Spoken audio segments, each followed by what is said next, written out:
अरे रीमा, क्या करती हो तुम? मैंने तुम्हें 2-3 दिन पहले बोला था मेरी वाइट शर्ट को धोकर प्रेस करके तैयार कर देना। पर देखो, वाइट शर्ट के साथ मेरी और भी बहुत सारी शर्ट तुमने यूं ही रख रखी है। अभी तक सब शर्ट गंदी पड़ी है। अब मैं आज मीटिंग में कौन सी शर्ट पहनकर जाऊंगा? आकाश ने अलमारी के गेट को जोर से बंद करते हुए कहा। रसोई में आटा लगाती हुई रीमा जल्दी से आटे को अपने हाथों से छुड़ाते हुए आकाश के पास आई और बोली, तुमको पता नहीं है क्या? पिछले 15 दिनों से अपनी काम वाली बाई राधा का कहीं कोई अता पता नहीं है। उसको फोन पर फोन कर रही हूँ, पर उसका फोन भी बंद आ रहा है और ना वो खुद अपने आप से फोन करके बता रही है कि वो वापस काम पर आएगी भी या नहीं। समझ में नहीं आ रहा क्या करूं। घर का सारा काम मेरे ऊपर आ गया है। पूरे दिन घर के कामों में लगी रहती हूँ, फिर भी तुम बोल रहे हो कि मैं करती क्या हूँ।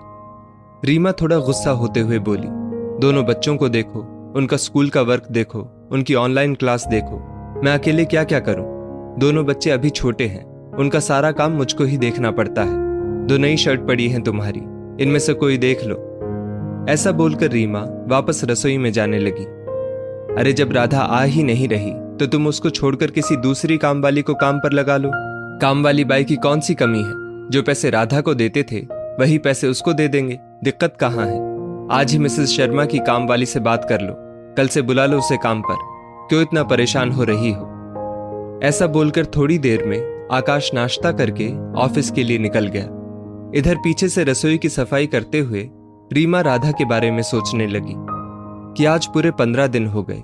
राधा इतने दिन कभी बिना कहे इस तरह से गायब नहीं हुई। जब भी कहीं जाती थी बताकर जाती थी। काम वाली तो रीमा को और भी मिल जाती, पर राधा जैसी काम वाली, जो काम वाली कम और उसके परिवार की हितैषी के जैसे ज्यादा रहती थी। राधा पिछले 6 साल से रीमा के घर काम कर रही थी। पिछले 6 सालों में रीमा का राधा से बहुत ही आत्मीय रिश्ता हो गया था। रीमा के दोनों बच्चों को पालने में राधा ने रीमा की बहुत मदद की थी।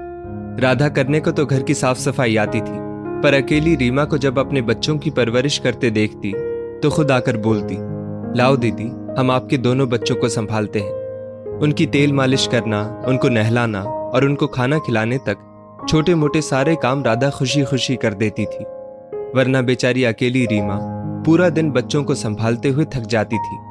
राधा के सहयोग से रीमा के दोनों बच्चे अच्छे से पल गए थे। रीमा के बच्चे भी राधा को मौसी मौसी कहकर बुलाते थे। रीमा को कई बार बाहर जाना होता था तो भी अपने दोनों बच्चों को राधा के भरोसे आराम से छोड़कर चली जाती, बिना किसी परवाह के। और राधा भी अपनी जिम्मेदारी अच्छी तरह से उठा लेती थी। राधा के अलावा रीमा किसी और काम वाली के बारे में सोच भी नहीं सकती थी। राधा चाहे 10 दिन की छुट्टी लेकर जाए, रीमा को कभी उससे कोई दिक्कत नहीं होती थी। वो घर के काम संभाल लेती और राधा के आने का इंतजार करती रहती। पर इस बार तो राधा बिना बताए करीब 15 दिनों से लापता थी। रीमा उसका रोज इंतजार करती, रोज फोन करती, पर फोन नहीं लगता और ना ही राधा आती। रीमा राधा के बारे में अब सोच सोच के थोड़ा परेशान होने लगी थी। रसोई की सफाई करने के बाद रीमा ने बच्चों को खाना खिलाया और उनको थोड़ी देर सुला दिया। बच्चों को सुलाते सुलाते रीमा सोचने लगी, क्यों ना मैं एक बार खुद ही राधा के घर तक जाऊं, पता तो लगाऊं आखिर बात क्या है, राधा क्यों नहीं आ रही। बच्चों को नींद आ चुकी थी। 2 घंटे से पहले बच्चे उठने नहीं वाले थे। रीमा जल्दी से रसोई में गई और पता नहीं क्या सोचकर एक बड़ा सा बैग उठाया और उसमें राशन पानी का सामान डालने लगी। बैग को राशन के सामान से भरकर रीमा ने साइड में रखा और अपने पड़ोस के फ्लैट में रहने वाली अपनी सहेली पूजा को थोड़ी देर अपने घर पर बच्चों को संभालने के लिए बोला और बैग उठाकर जहां राधा ने अपने घर का ठिकाना बताया था वहां ऑटो कर चल पड़ी।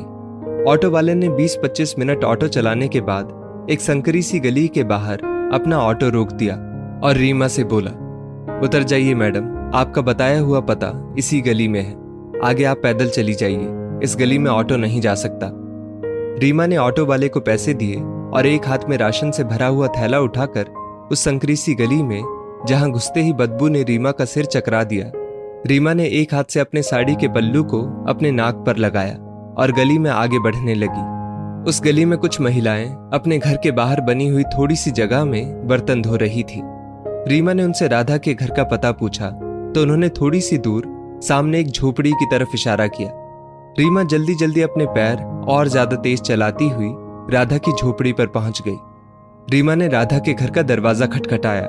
दरवाजा खटखटाने की आवाज सुनकर फटाफट अंदर बैठे राधा के तीनों बच्चे दरवाजा खोलने के लिए एक साथ उठकर आ गए। सामने रीमा को देखकर थोड़े सहम से गए। रीमा ने देखा राधा के तीनों बच्चे एकदम दुबले पतले हो रखे थे। रीमा ने राशन से भरा हुआ बैग नीचे रखा। उस बैग में रखे सामान को देखकर तीनों बच्चों की आंखें चमक उठी। तीनों बच्चे एक दूसरे की तरफ खुश होकर देखने लगे। उनको रीमा किसी फरिश्ते से कम नहीं लग रही थी। रीमा बच्चों से कुछ पूछती, उससे पहले ही अंदर से किसी की दबी दबी सी आवाज आई, अरे बच्चों, कौन है दरवाजे पर? मुझको भी बताओ कौन आया है। रीमा को यह आवाज राधा की लगी। वो जल्दी से अंदर जाने के लिए घर में घुसी। तभी तीनों बच्चे एक साथ खुशी से झूमते हुए बोले, माँ, हमारा इंतजार खत्म हुआ। माँ, देखो हमारे घर भगवान आए हैं। आप सच कहती थी माँ, भगवान हमारी मदद करने जरूर आएंगे। और देखो माँ, आज भगवान खुद हमारे घर पर आ गए, इतना सारा सामान लेकर। आज हम दाल भात बनाकर खाएंगे माँ। 2-3 दिन की बासी रोटी अब नहीं खाएंगे। रीमा जल्दी से राधा के पास पहुंची तो देखा राधा बिस्तर पर पैर में प्लास्टर बांधे हुए एकदम मरियल स्थिति में लेटी हुई थी। राधा ने जब रीमा को देखा तो अपनी आंखों में नमी लाकर बोली, अरे दीदी, आप और हमारे घर में? रीमा की आंखों से भी झरझर आंसू बहने लगे राधा को ऐसे देखकर। वो बोली, क्यों, मैं तुम्हारे घर नहीं आ सकती क्या राधा? ये क्या हो गया तुम्हें? कैसे हो गया? पूरे 15 दिन से कितने फोन किए मैंने तुम्हें, पर तुम्हारा फोन ही नहीं लग रहा था। और ना तुमने फोन करके बताया कि तुम काम पर नहीं आ पाओगी। रीमा की बातें सुनकर राधा रोने लगी और बोली, क्या बताऊं दीदी, जिस दिन आपके घर से काम करके निकली थी उस दिन रास्ते में किसी बाइक वाले ने मुझे टक्कर मार दी। उसकी टक्कर से मेरा पैर फ्रैक्चर हो गया। वहां पर कुछ भले लोग थे जिन्होंने मेरे पैर का प्लास्टर करा दिया और मुझको घर छोड़ दिया। उस टक्कर में मेरा फोन भी टूट गया दीदी, इसलिए मैं आपको बता नहीं पाई। 15 दिन से घर में पड़ी हूँ। थोड़ा बहुत राशन पानी था, वो भी धीरे धीरे खत्म हो गया। पास में एक पैसा नहीं है। डॉक्टर ने पूरे 1 महीने के लिए आराम करने के लिए बोला है दीदी। तीनों बच्चे रोज आस पड़ोस से मांगी हुई बासी रोटियां खा रहे हैं। समझ में नहीं आ रहा क्या करूं। रीमा ने जल्दी से अपने साथ लाए बैग में से बिस्किट का एक बड़ा सा पैकेट निकाला और बच्चों को खाने के लिए दिया। रीमा राधा से बोली, राधा, तूने हमेशा मेरी मुसीबत में मेरा साथ दिया, मेरी जिंदगी के मुश्किल पलों को आसान बनाया। और अब जब तुम मुसीबत में हो तब मैंने कितनी देर लगा दी तुम्हारी मदद करने में। सोचती रही बस, तुम कैसे नहीं आ रही। काश कुछ दिन पहले आ जाती मैं, तुम्हें और तुम्हारे बच्चों को संभालने। पर अब मैं तुम्हें और कोई तकलीफ नहीं उठाने दूंगी। तुम आराम करो और अच्छे से ठीक हो जाओ, फिर काम पर आना। मैं राशन का और सामान भेजती रहूंगी और ये कुछ पैसे भी अपने पास रखो। अपनी दवाइयाँ टाइम पर लेती रहना। अपना ध्यान रखना और किसी चीज की टेंशन मत करना। जो कुछ चाहिए मुझसे कहना। और राधा, एक बात तो बता, अभी जब मैं आई तेरे बच्चे मुझको देखते ही जोर जोर से ये क्यों बोले कि माँ देखो घर पर भगवान आ गए? मैं कोई भगवान थोड़ी हूं जो वो मुझको भगवान बोल रहे थे। राधा मंद मंद मुस्कुराई और बड़ी खुशी और चाव से बिस्किट खाते हुए अपने बच्चों को रीमा को दिखाते हुए बोली, देखो दीदी, मेरे बच्चों की खुशी देखो। आज पूरे 15 दिन बाद इनके चेहरे पर एक मुस्कुराहट आई है। ये बच्चे रोज मुझसे पूछते थे, माँ आप कब सही होंगी, कब हमें अच्छा खाना मिलेगा? जब तक आप अच्छी नहीं होंगी तब तक क्या हम पड़ोसियों की बची कुची बासी रोटी ही खाते रहेंगे? क्या इस हाल में हमारी कोई मदद करने को नहीं आएगा? दीदी, बच्चे हर रोज दरवाजे की तरफ देख उम्मीद लगाते थे कि आज तो कोई आएगा हमारा हाल पूछने, हमारे लिए अच्छा खाना लेकर। रोज इनके मायूस चेहरे देखकर मैं इनकी नाउम्मीद को उम्मीद में बदलने के लिए बोलती थी, बेटा भगवान पर विश्वास रखो, देखना वो एक दिन हमें संभालने जरूर आएंगे। वो हमारे लिए अच्छा अच्छा खाना जरूर लाएंगे। हर दिन एक नई उम्मीद बच्चों में जागती। पिछले 15 दिनों से दरवाजे पर कोई आहट नहीं हुई थी, पर आज पूरे 15 दिन के बाद जैसे ही दरवाजे पर आपने आहट की, मेरे तीनों बच्चे एक साथ खुशी से दौड़ते हुए दरवाजे पर गए और आपको देखकर बोलने लगे, माँ देखो हमारे घर भगवान आए हैं। आज आप आ गई, बच्चों की उम्मीद पूरी हो गई, मेरी ममता की बात रह गई।